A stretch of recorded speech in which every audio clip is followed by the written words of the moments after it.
Board exam में सभी बच्चे 3 बड़ी मिस्टेक कर रहे हैं और आपको बता दें, अगर आपने बायोलॉजी में ये गलतियां की हैं तो आने वाला जो आपका इंग्लिश का, फिजिक्स, केमिस्ट्री का जो एग्जाम है उसमें ये गलती बिल्कुल मत करना। और आज मैं आप लोगों को बताने वाला हूं बिगेस्ट 3 मिस्टेक जो बोर्ड एग्जाम से पहले या बोर्ड एग्जाम में बच्चे सबसे ज्यादा कर रहे हैं। और आपको बता दें, ये गलती हर एक बच्चे को देखनी चाहिए, समझनी चाहिए, क्योंकि अभी आपके पास 3 एग्जाम बाकी बचे हुए हैं। उन 3 एग्जामों को करने के लिए आपको ये 3 गलतियां पता होना जरूरी है। अगर ये 3 गलतियां तुम नहीं करोगे तो पेपर में आपका जो रिजल्ट है वो सुधर जाएगा।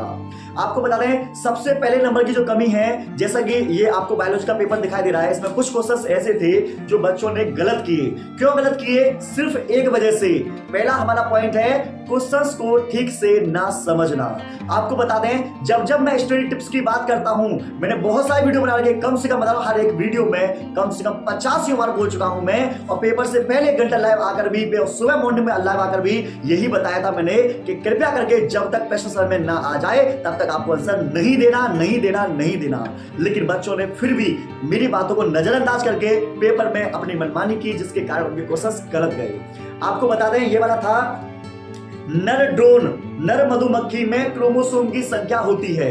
आपको बता दें, मधुमक्खियों में संख्या क्या होती है? सबको पता है कितनी होती है, 32 होती है। लेकिन आप लोगों को बता दें, वो मादा मधुमक्खी में होती है। नर मधुमक्खी के अंदर क्या होता है? नर मधुमक्खी के अंदर होता है अगुणित होती है। अगुणित है तो मतलब 32 का अलग कर देंगे तो 16 इसका आंसर आ जाएगा। लेकिन ये वाला ठीक से प्रश्न ना पढ़ने की वजह से गलत कर दिया। प्लस मैंने आपको बोला भी था, पेपर से 7 दिन पहले से बताता चला रहा हूं, टॉपर बैच क्लास 12 की 3 पार्ट है, वो देख लीजिए, उसमें ये वाला क्वेश्चन आप लोगों को मिल जाएगा। पहली बात। दूसरे नंबर पर आपको ने जो गलती की है वो ये वाली, जन्मजात उपापचय त्रुटि है, ये पूछा गया था। फिनाइलकीटोन्यूरिया, वर्णता, हीमोफीलिया, अरक्तता। तो आपने क्या देख लिया? आपने देख लिया जन्मजात देख लिया, बस कि जो बच्चे जो जन्म से होती है बस वो वाला देख लिया। भाई जन्मजात तो हीमोफीलिया भी है, वर्णता भी है, फिनाइलकीटोन्यूरिया भी, तीनों ही है। लेकिन आपको बता दें, आपको समझना था उपापचय त्रुटि। उपापचय त्रुटि का मतलब शरीर के अंदर क्या ठीक से उपापचय नहीं हो पा रहा है, क्योंकि वर्णांता और हीमोफीलिया एक्स लिंग संलग्न अप्रभावी लक्षण द्वारा होने वाली बीमारी है। अरक्तता ये खून की कमी है, ठीक है। तो आपको बता दें, इसमें ऑप्शन जो आएगा वो फिनाइलकीटोन्यूरिया आएगा, लेकिन मोस्टली बच्चे हीमोफीलिया मारकर आए हैं। क्यों? क्योंकि प्रश्न को समझा ही नहीं ठीक से, ठीक है। नेक्स्ट नंबर का आपको बताना, एक प्रश्न और उन्होंने गलत किया था, पता नहीं आप लोगों ने समझा था या नहीं। मच्छरों से होने वाले किसी एक रोग का नाम लिखिए, उसके रोकथाम के उपाय का वर्णन कीजिए। आपको बता दें, इस प्रश्न में मच्छर से बीमारियां, देखो मलेरिया पढ़ा रखा है, मलेरिया के बारे में बता दो, हीमोफीलिया के बारे में बता दो, डेंगू के बारे में बता दो, कोई सा भी बता सकते हैं। क्यों बता सकते हैं? जानकारी बता दे रहा हूं, क्योंकि ये सभी बीमारियां मच्छरों से होती हैं। और मच्छरों से कैसे बचा जा सकता है, क्या आपको नहीं पता? मच्छरों के मच्छरदानी का इस्तेमाल कर लो, फास्ट कार्ड का इस्तेमाल कर लो, या फिर मान लीजिए गेमूस या मछली का इस्तेमाल कर लो। आसपास पानी इकट्ठा मत होने दो, आसपास मतलब कि साफ सफाई रखो, यही तो रोकथाम है, ठीक है। आगे एक प्रश्न और था, ये रहा, ये वाला भी थोड़ा, ये वाला जो था, काम गया। हाँ जी, डीएनए फिंगरप्रिंटिंग के बारे में भी मैंने आप लोगों को बताया था, ठीक है। एक प्रश्न और घुमाने वाला था, मेंडलीय, ये रहा, मेंडलीय विकार का विस्तार से वर्णन कीजिए। आप लोगों ने क्या देख लिया? सिर्फ मेंडल देख लिया, मेंडल के पर नियम लेकर चले आए, लेकिन यहाँ पर मेंडलीय विकार, विकार का मतलब रोग, मतलब साफ साफ लगा मेंडलियन डिसऑर्डर, डिसऑर्डर मतलब मेंडल के कुछ ऐसे रोग वगैरह थे जो एक्सप्लेन आप लोगों को करने थे। लेकिन बहुत सारे बच्चों ने क्या काम किया, प्रश्न को ठीक से ना पढ़ने के कारण यहाँ पर लिख कर आए थे। क्या लिख कर आए थे? आपको पता होगा, मेंडल के नियम्स को लिख कर आए थे, क्योंकि मेंडल के नियम को उसने नहीं पूछा था। जब प्रश्न अगर आप लोगों ने अच्छे से पढ़ा होता तो आप लोगों को ये बातें पता चल जाती। तो कुछ क्वेश्चंस ऐसे हैं जो आप लोगों ने क्वेश्चंस ठीक से ना पढ़ने वैसे गलत कर दिए। दूसरे नंबर का पॉइंट है पेपर से पहले घबरा जाना। आपको बता दें, अगर आप पेपर से पहले बहुत ज्यादा घबरा जाएंगे, टेंशन में आ जाएंगे, आपको मतलब कि दिमाग विचलित हो जाएगा, क्या आपका जो दिमाग है स्थिर नहीं रहेगा, तो आपको बता दें पेपर आपका ऐसा होगा कि जो प्रश्न आपको आता भी होगा उस प्रश्न का आप आंसर नहीं लिख पाएंगे। और अभी आपको जब पेपर दिखाने के लिए बहुत सारे बच्चे आए तो मैंने खुद देखा कि कुछ क्वेश्चंस ऐसे थे जो उनको आते थे लेकिन वो नहीं करके आ पाए। कुछ क्वेश्चन ऐसे थे जो उनसे छूट गए, टाइम मैनेजमेंट ना होने के कारण छूट गए। तो टाइम मैनेजमेंट ना होना, पेपर से पहले घबरा जाना, या फिर मान लीजिए प्रश्न को पढ़कर उससे रिलेटेड ना लिख पाना, क्वेश्चंस को ही छोड़ देना, ये बहुत बड़ी मिस्टेक है बच्चों की। तो अगर आप ऐसी मिस्टेक करते हैं तो यकीन मानिए आपका बोर्ड एग्जाम में जो स्कोर है बहुत ही कम होने वाला है। तो इन गलतियों को सुधारिए। और आपको बताना है, तीसरे नंबर की सबसे बड़ी गलती है अपनी गलती को दूसरों पर डालना।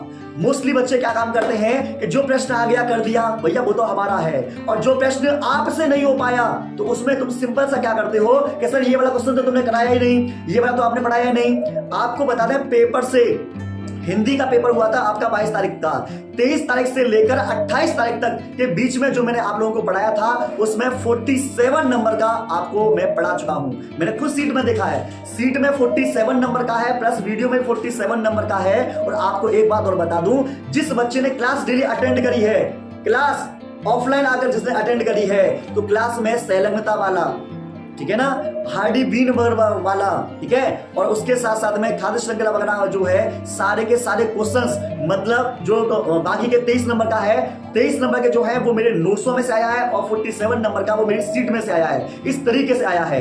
अगर आपको हम बता दें, अगर सिर्फ और सिर्फ आपने क्या काम किया है, बीच में आप लोगों ने छुट्टी कर रखी है, क्लास डेली अटेंड नहीं कर रखी, डेली लाइव भी नहीं आ रहे, वीडियो अपलोड हो जाती है, वीडियो को देख ही नहीं रहे, 120 वाली वीडियो भी नहीं आप लोगों ने देख ली, कॉन्सेप्ट वाली वीडियो को आप देख नहीं रहे, डेली लैब आकर आप क्वेश्चन पूछ नहीं रहे, ठीक है, तो आपको बता दें आप कैसे होगा। मैं तो सब तरीके से करा रहा हूं आप लोगों को, जब आप आओगे तभी हो पाएगा ना, लेकिन जब आप आओगे ही नहीं तो कैसे हो पाएगा। फिर तो आप ये कहेंगे सर आपने कराया नहीं, मैंने तो कराया था लेकिन क्लास अटेंड ना करने के कारण हो सकता है कि आपने जिस दिन मैंने कराया हो उस दिन आपने क्लास अटेंड ना की हो और आपका वो छूट गया हो, ठीक है ना।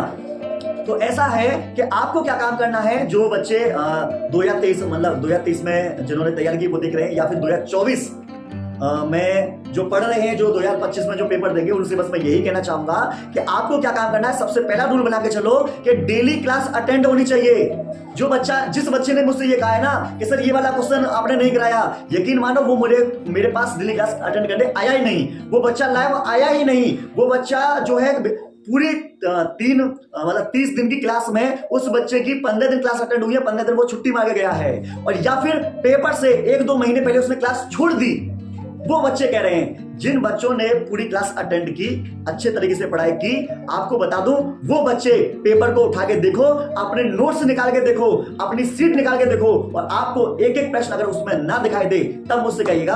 आपको बता दें, कुछ बच्चे कह सकते हैं कि आदि मानव वाला, तो देखो आदि मानव वाला जो है ये मानव से है, मतलब पुराने हमारे जो पूर्वज थे उससे रिलेटेड है, तो आराम से कर सकते हो। बाकी की 5-5 नंबर के जितने भी क्वेश्चन हैं इस एक हफ्ते के, अभी लास्ट में एक हफ्ते जो क्लास दी थी, एक हफ्ते में 5-5 नंबर के सारे उसमें से फंसे हैं, 1-1 नंबर के सब उसमें से फंसे हैं, और ऑब्जेक्टिव जो है वो लॉजिकल क्वेश्चन बना के दिए उसने, ठीक है, कि ये वाला दिया था बायस में कौन सा अनुवांशिक पदार्थ होता है, तो डीएनए अथवा आरएनए, ये वाला भी मैं आप लोगों को बता दूं, ये भी मैंने आपको कराया था, सैंपल पेपर में कराया था, जो मैं सैंपल पेपर सॉल्व कराता था तब मैंने कराया, ये वाला भी मैंने कराया, मुझे याद है। लेकिन ये तभी हो पाएगा जब आप डेली क्लास अटेंड की होगी, डेली क्लास में आए होंगे, जब मैंने सैंपल पेपर क्लास में सोल्व कराया होगा तब आपने देखा होगा, ये तभी हो सकता है, ठीक है। तो आपको बता दें, कभी कभी हम ऐसा करते हैं कि अपनी गलतियों को छुपाने के लिए दूसरों पर इल्जाम लगाते हैं, तो ऐसा नहीं करना चाहिए। हमें ये देखना चाहिए कि हमारी तरफ से कितनी मेहनत की गई। सारे के सारे जो क्वेश्चंस 47 नंबर के जो सीट में हैं, क्या आपको वो सारे के सारे याद थे या नहीं थी, प्रॉपर सीट आपको याद थी या नहीं थी, आपने अपने नोट्सों का रिविजन अच्छे तरीके से कर रखा था या नहीं कर रखा था। तो ये चीजें हमें अपने ऊपर भी क्या करना है, अपने से भी सवाल करना होता है। दूसरों से सवाल करने से पहले अपने से भी हमें सवाल करने की जरूरत पड़ती है, तो अपने से भी सवाल करके देखिएगा।